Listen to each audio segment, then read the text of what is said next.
నమస్తే welcome to special drive. సరిహద్దుల విషయంలో ఎక్కడా తగ్గం. మేమెవ్వరి మీద దాడి చేయబోం, ఎవరి ప్రాంతాన్ని ఆక్రమించుకోం. కానీ మా మీద ఎవరన్నా దాడులు చేస్తే భూమి ఆకాశం సముద్రం అన్న తేడా లేకుండా ఎక్కడి నుంచైనా తిప్పికొడతాం. మంచికి మంచి, చెడుకు చెడు, తేడా వస్తే అంతే సంగతులంటోంది మోడీ టీం. రక్షణ రంగంలో వెనుకడుగు ఉండదు, ఎంతవరకైనా వెళ్తామంటున్నారు. దేశ భద్రతా విషయంలో డేరింగ్ నిర్ణయాలకు కారణాలేంటి? డర్టీ డ్రాగన్ కి, దాయాది పాక్ కి చెక్ పెట్టేలా చేస్తోన్న మోడీ వ్యూహాలు ఏంటి?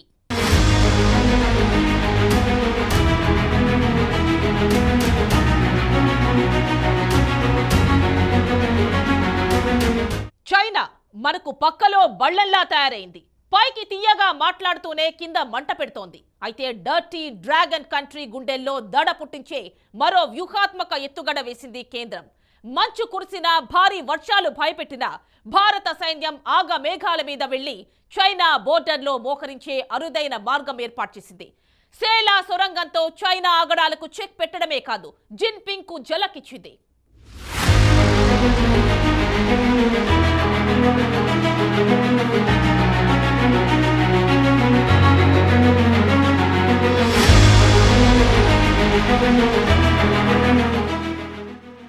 అరుణాచల్ ప్రదేశ్ పర్యాటకుల మనసు దోచే అందాల సీమ. భారత భూభాగం తూర్పు కొనల్లో వెలిసిన భూతల స్వర్గం. కానీ పొరుగుదేశం చైనా హుంకరింపులతో సరిహద్దులు ఎర్రబారి తరచూ ఉద్రిక్తతకు కేరాఫ్ అవుతోంది అరుణాచల్ ప్రదేశ్. యుద్ధం వచ్చినా రాకపోయినా యుద్ధ సన్నాహక చర్యలు మాత్రం తప్పనిసరి.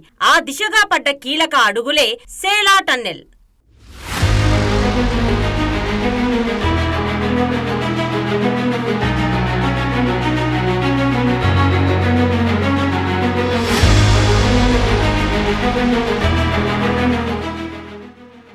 నయా భారత్ ఇప్పుడు తగ్గేదేలే అంటోంది. ఎప్పుడూ శాంతి జపమే కాదు, అవసరమైతే దేనికైనా రెడీగా ఉన్నామని తేల్చి చెబుతోంది. గత కొన్ని సంవత్సరాల నుంచి అరుణాచల్ ప్రదేశ్ లోని సరిహద్దు ప్రాంతంలో చైనా కవ్వింపు చర్యలకు పాల్పడుతున్న తరుణంలో భారత్ అందుకు కౌంటర్ గా ఓ ప్రతిష్టాత్మక పనిని చేపట్టింది. సేలా టన్నెల్ నిర్మాణంతో ఇండియా చైనా కవ్వింపులకు చెక్ పెట్టేలా చేసింది. భారత్ చైనా సరిహద్దులోని తూర్పు సెక్టార్ లో దానిని నిర్మించారు. మొత్తం 825 కోట్ల బడ్జెట్ తో నిర్మించిన ఈ టన్నెల్ చైనాతో వాస్తవ నియంత్రణ రేఖా సమీపంలో తేజ్పూర్ నుండి తవాంగ్ ను కలుపుతుంది.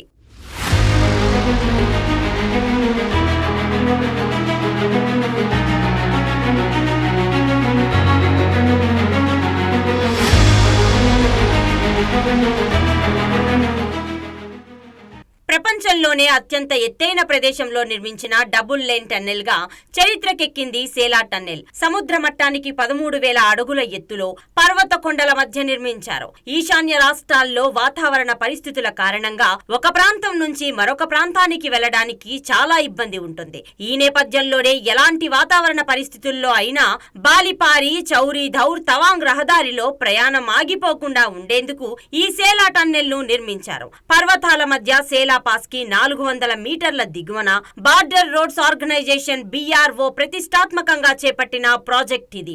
ఎన్నో ప్రతికూల పరిస్థితులను తట్టుకుంటూ నిర్దేశిత 5 ఏళ్ల కాలంలో పూర్తయింది ఈ టన్నెల్ నిర్మాణం. రోజుకి కనీసం 2,000 ట్రక్లు, 3,000 కార్ల రాకపోకలు సాగించేలా పటిష్టంగా ఈ నిర్మాణాన్ని పూర్తి చేశారు. గరిష్టంగా 80 కిలోమీటర్ల వేగంతో వాహనాలు దూసుకుపోయేలా ఏర్పాట్లు చేశారు. 2019 ఫిబ్రవరి 9న ఈ సొరంగానికి శంకుస్థాపన చేసిన మోడీ తన చేతుల మీదుగానే ప్రారంభించారు ప్రధాని. हमारी सीमाओं पर आधुनिक इंफ्रास्ट्रक्चर बनाने से भी डरती थी, लेकिन आज देखिए एक से एक आधुनिक रोड, आधुनिक टनल हमारे सीमावर्ती क्षेत्रों में बन रही है. साथियों, मोदी की गारंटी का मतलब क्या होता है, ये हमारे सैनिक परिवारों ने भी अनुभव किया. आप याद कीजिए, 4 दशकों तक OROP, one rank one pension को लेकर कैसे सैनिक परिवारों से झूठ बोला गया, लेकिन मोदी ने OROP लागू करने की गारंटी दी थी और उस गारंटी को बड़े शान के साथ पूरा भी कर दिया. इसका फायदा मैं आज जब राजस्थान में आया हूं तो मैं बताता हूं, राजस्थान के भी 2.25 लाख पूर्व सैनिकों को मिला है। उन्हें OROP के तहत 5,000 करोड़ रुपए से ज्यादा मिल चुके हैं। साथियों, सेना की ताकत भी तभी बढ़ती है जब देश की आर्थिक ताकत बढ़ती है। बीते 10 वर्षों के अथक और ईमानदार प्रयासों से हम दुनिया की 5वीं बड़ी आर्थिक ताकत बने। సేలా టన్నెల్ నిర్మాణానికి 825 కోట్లు ఖర్చయింది. 2 వరుసలున్న ఈ టన్నెల్ మొత్తం పొడవు 12 కిలోమీటర్లు కాగా టన్నెల్ 1 సింగిల్ ట్యూబ్ తో 1003 కిలోమీటర్ల పొడవు ఉంటుంది. టన్నెల్ 2 డబుల్ ట్యూబ్లతో 1555 మీటర్ల పొడవుతో నిర్మించారు. ఇందులో ఒకటి సాధారణ ట్రాఫిక్ కోసం, మరొకటి ఎమర్జెన్సీ సర్వీసులకు కేటాయించారు. ఎటువంటి దాడులైనా తట్టుకునేలా పటిష్టమైన భద్రతా ప్రమాణాలతో టన్నెల్ ను నిర్మించారు. దీంతో తవాంగ్, దిరాంగ్ ప్రాంతాల మధ్య 12 కిలోమీటర్ల దూరం తగ్గుతుంది. ఇండో చైనా సరిహద్దుల్లోని తూర్పు సెక్టార్ తో కనెక్టివిటీని మెరుగుపరచడంలో ఇదొక మేలిమి ప్రయత్నంగానే చెప్పవచ్చు.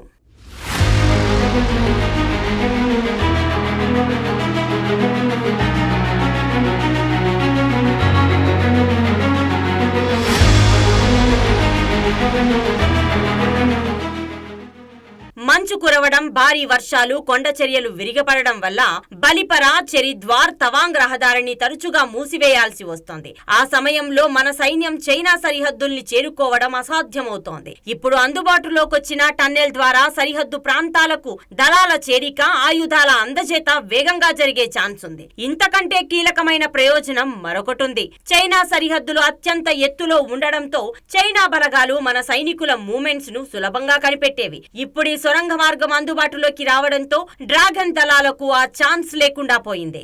అంతేకాదు, అన్ని వాతావరణ పరిస్థితుల్లోనూ తవాంగ్ ప్రజలు ఈ టన్నెల్ ద్వారా అవతలి వైపునకు ప్రయాణించే అవకాశం ఉంది. పనిలో పనిగా పర్యాటక రంగం కూడా ఊపందుకోనుంది. టోటల్ గా అరుణాచల్ ప్రదేశ్ కీర్తి మకుటంపై కలికీతురాయి, డ్రాగన్ కంట్రీ గుండెల్లో మరో గులకరాయి ఈ సేలా సొరంగం నిర్మితమైందని చెప్పుకోవచ్చు.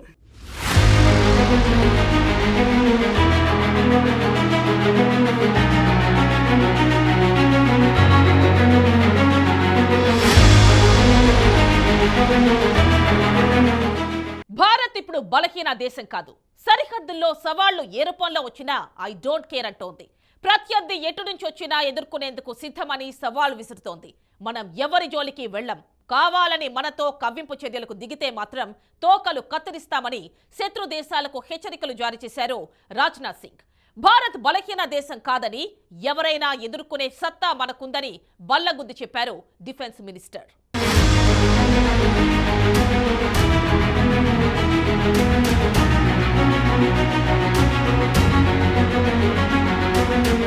భారత్ అంటే మంచికి మరో పేరు. అంత మంచితనం ఉంటేనే మన భూభాగాలను సైతం ఆక్రమించాయి సరిహద్దు దేశాలు. అందుకే ఇప్పుడు నయా భారత్ తగ్గేదేలే అంటోంది. ఎప్పుడూ శాంతి జపమే కాదు, అవసరమైతే దేనికైనా రెడీగా ఉన్నామని తేల్చి చెప్తోంది. మాతో మంచిగా ఉంటే దోస్తీ చేస్తాం, లేదంటే దేనికైనా రెడీ అంటూ కుండబద్దలు కొడుతోంది భారత్. సరిహద్దు దేశాలతో శాంతిపూర్వక వాతావరణాన్ని మెయింటైన్ చేస్తూనే కవ్వింపులకు దిగితే మాత్రం తాము వెనకాడబోమని తేల్చి చెబుతోంది. అది చైనా అయినా, పాకిస్తాన్ అయినా వి డోంట్ కేర్ అంటోంది భారత రక్షణ శాఖ. మేము ఎవరి జోలికి వెళ్ళం, మా జోలికి ఎవరైనా వస్తే ఊరుకోమని తొడకొడుతోంది. ఈ ఒక్క మాటతో ప్రత్యర్థులకు చెమటలు పట్టిస్తోంది.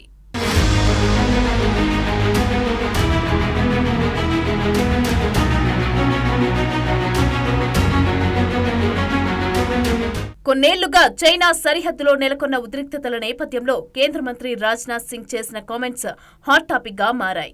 ఎవరైనా భారత్ జోలికి వస్తే అందుకు ధీటుగా బదులిచ్చేందుకు సాయుధ బలగాలు సిద్ధంగా ఉన్నామని ఓ స్టేట్మెంట్ ఇచ్చేశారు. సవాళ్లు ఏ రూపంలో ఎదురైనా వేగంగా, సమర్థవంతంగా స్పందించేందుకు భారత్ రెడీగా ఉందని ధీమాగానే చెప్తున్నారు.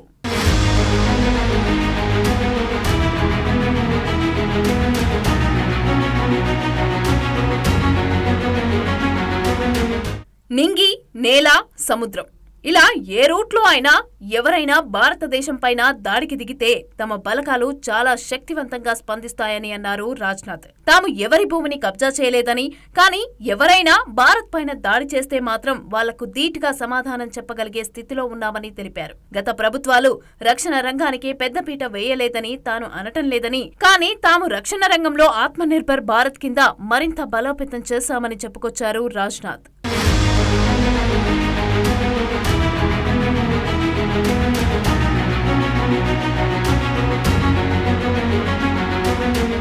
రాజ్నాథ్ కామెంట్స్ కేవలం మాటలుగానే తీసుకోలేమనే చెప్పుకోవచ్చు. ఆయన కామెంట్స్ వెనుక భారత రక్షణ శాఖ బలగం కనిపిస్తోంది.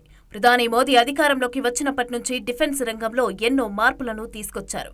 కొత్త ఆయుధాలు, యుద్ధ సామాగ్రిని కూడా సమకూర్చారు. చైనా, అమెరికా లాంటి అగ్రదేశాల దగ్గర ఉన్న ఆయుధ సంపత్తితో పోటీపడి అడ్వాన్స్డ్ ఎక్విప్మెంట్ ను తయారు చేయిస్తున్నారు. కొత్తగా 5th generation style fighter air క్రాఫ్ట్లను సమకూర్చుకునేందుకు రెడీ అయ్యింది రక్షణ శాఖ. DRDO పెట్టిన 15,000 కోట్ల ప్రతిపాదనకు ఏమాత్రం వెనకడుగు వేయకుండా కేంద్ర ప్రభుత్వం గ్రీన్ సిగ్నల్ ఇచ్చింది.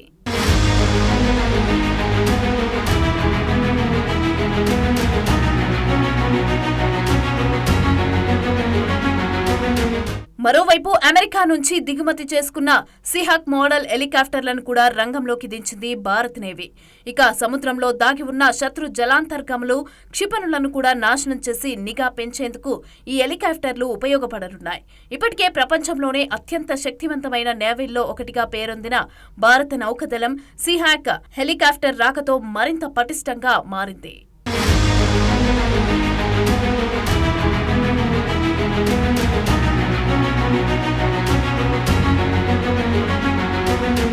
అయితే గత 4 ఏళ్లుగా వాస్తవ నియంత్రణ రేఖ వద్ద డ్రాగన్ దేశం భారీగా దళాలను మోహరించింది. ఇప్పుడు భారత్ కూడా బలగాలను పెంచుతూ ఉండటం దానికి కంటగింపుగా మారింది. ఇక భారత్ చర్యలు సరిహద్దుల్లో ఉద్రిక్తతలను తగ్గించడంతో ఏమాత్రం తోడ్పాటవని చైనా విదేశాంగ శాఖ తాజాగా కామెంట్స్ చేసింది. కాగా సరిహద్దులను పటిష్టం చేసేందుకు భారత్ వేలాది మంది సైనికులను మోహరించింది. గతంలో పశ్చిమ సరిహద్దులో మోహరించిన 10,000 మంది సైనికులతో కూడిన ఒక యూనిట్ ను చైనాతో సరిహద్దులో కొంత భాగానికి కాపలాగా నియమించినట్లుగా సీనియర్ అధికారి ఒకరు వెల్లడించారు. వివాదాస్పద చైనా సరిహద్దు కోసం తొలుత నియమించిన 9,000 మంది సైనికుల బృందం ఇప్పుడు కొత్తగా ఏర్పాటు చేసిన పోరాట కమాండ్ పరిధిలోకి రానుంది. ఈ ఏకీకృత దళం ఉత్తరాఖండ్, హిమాచల్ ప్రదేశ్ రాష్ట్రాల నుంచి చైనాను విభజించే 532 కిలోమీటర్ల పొడవైన సరిహద్దును కాపాడుతుంది.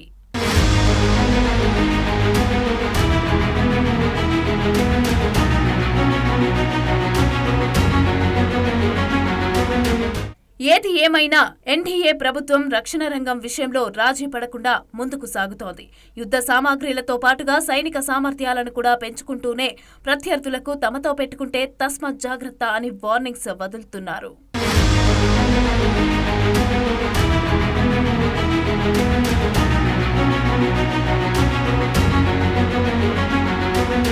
DRDO మరో అద్భుతం చేసింది. భారత్ తమ్ముల పొదిలోకి తిరుగులేని దివ్యాస్త్రం చేరింది. ఒకటికి మించిన లక్ష్యాలను ఒకేసారి అత్యంత ఖచ్చితత్వంతో ఛేదించగల అత్యాధునిక ఖండాంతర అణుక్షిపణి అగ్ని-5ను తొలిసారి ప్రయోగించింది. నిర్దేశించిన ఒకటికి మించిన లక్ష్యాలను అది విజయవంతంగా ఛేదించింది. శత్రు దేశాలకు వణుకు పుట్టించగల ఈ దివ్యాస్త్రం ఆత్మనిర్భర్ భారత్కు ఊతమిచ్చేలా పూర్తి స్వదేశీ పరిజ్ఞానంతో రూపొందింది. దీంతో డ్రాగన్ గుండెల్లో దడ పుట్టిస్తోంది.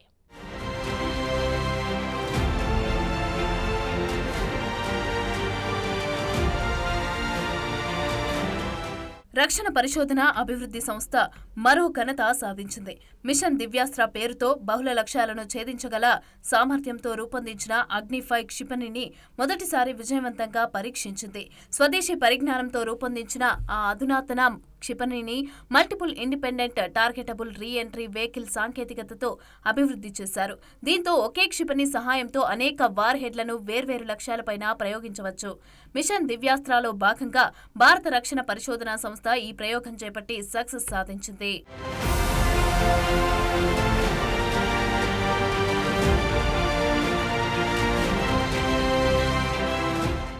అణ్వాయుధ సామర్థ్యం ఉన్న ఖండాంతర బాలిస్టిక్ క్షిపణి అగ్ని-5కి 5,000 కిలోమీటర్ల పరిధిలోని లక్ష్యాలను ఛేదించగల సత్తా ఉంటుంది. పొరుగు దేశం చైనా దగ్గర డాంగ్ఫెంగ్ 41 వంటి క్షిపణులు కూడా ఉన్నాయి. వాటి పరిధి 12,000 నుంచి 15,000 కిలోమీటర్లు ఉంటుంది. ఈ నేపథ్యంలో చైనాను దృష్టిలో పెట్టుకుని అగ్ని-5ను భారత్ తయారు చేసింది. ఆసియా యావత్తు దాని పరిధిలోకి వస్తోంది. ఇక అగ్ని-1 నుంచి అగ్ని-4 రకం క్షిపణులను కూడా 700 నుంచి 3,500 కిలోమీటర్ల మధ్య లక్ష్యాలను ఛేదించగలవు. ఇక అవన్నీ మన రక్షణ బలగాలకు ఇప్పటికే అందుబాటులోకి వచ్చాయి. ఇక అయితే అగ్ని-5 మిసైల్ రేంజ్ 8,000 కిలోమీటర్ల దాకా ఉంటుందని చైనా గూఢచార వర్గాలు ఆందోళన పడుతున్నాయి.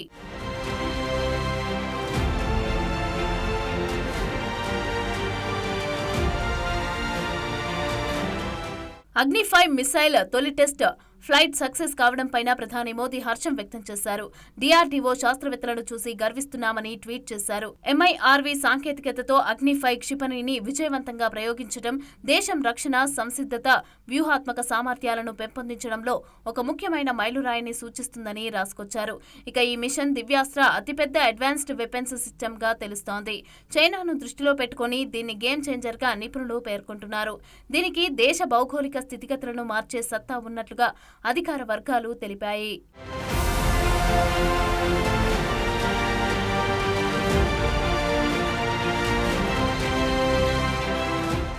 MIRV టెక్నాలజీతో ఒక మిసైల్ను ఉపయోగించి బహుళ వార్ హెడ్స్తో వివిధ ప్రాంతాల్లోని టార్గెట్స్ను ఛేదించవచ్చునని నిపుణులు చెబుతున్నారు.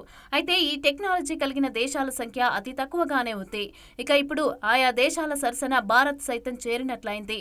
ఈ అగ్ని-5 మిసైల్లో ఇండిజీనియస్ ఏవియోనిక్స్ సిస్టమ్స్ ఉండగా హై అక్యురసీ సెన్సార్ ప్యాకేజ్ ఉండటంతో అత్యంత ఖచ్చితత్వంతో లక్ష్యాన్ని ఛేదిస్తోంది. ఇక శరవేగంగా అభివృద్ధి చెందుతున్న భారతదేశ టెక్నాలజీ శక్తికి ఈ మిషన్ దివ్యాస్త్ర ఉదాహరణగా నిలుస్తోంది.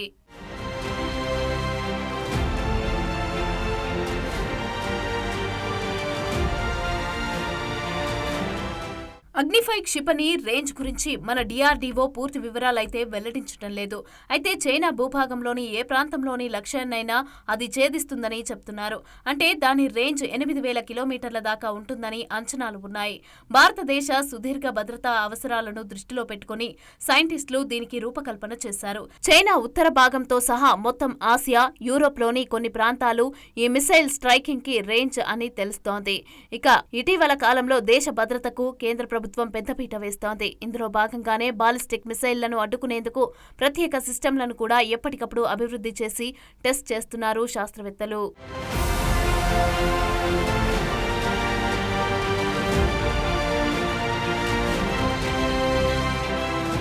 అగ్ని-5 క్షిపణి ప్రయోగం సక్సెస్ అలా ఉంటే ప్రధాని మోదీ రాజస్థాన్లోని పోఖ్రాన్లో భారత శక్తి ప్రదర్శనను వీక్షించారు. జైసల్మేర్లోని పోఖ్రాన్ ఫీల్డ్ ఫైరింగ్ రేంజ్లో త్రివిధ దళాల స్వదేశీ ఆయుధాల శక్తి ప్రదర్శనను ఆయన చూశారు. ఈ ప్రదర్శన స్వదేశీ ఆయుధాల మందుగుండు శక్తిని అలాగే త్రివిధ దళాల కార్యాచరణ సంసిద్ధతను ప్రదర్శిస్తోంది. 30కి పైగా దేశాల ప్రతినిధులతో ప్రధాని మోదీ ఈ లైవ్ ఫైర్ ను ఆస్వాదించారు. అయితే మోదీ గతంలో చెప్పినట్లుగానే మేక్ ఇన్ ఇండియాను చేసి చూపించారు.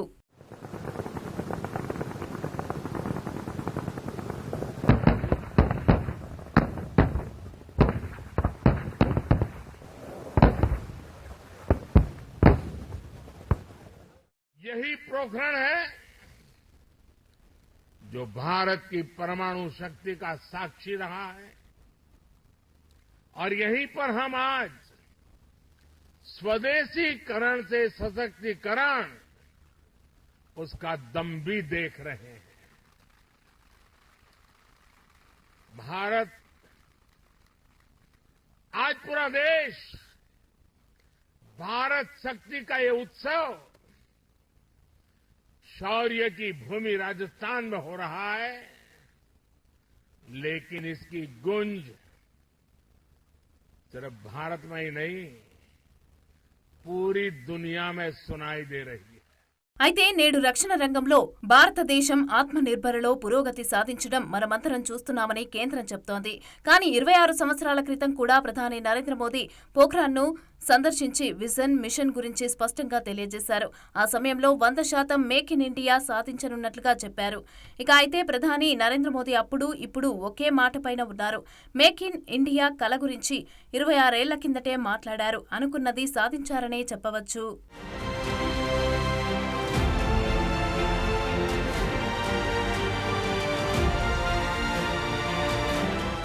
ఇది వాల్టి special drive. Stay tune to BRK news తెలుగోడి సత్తా.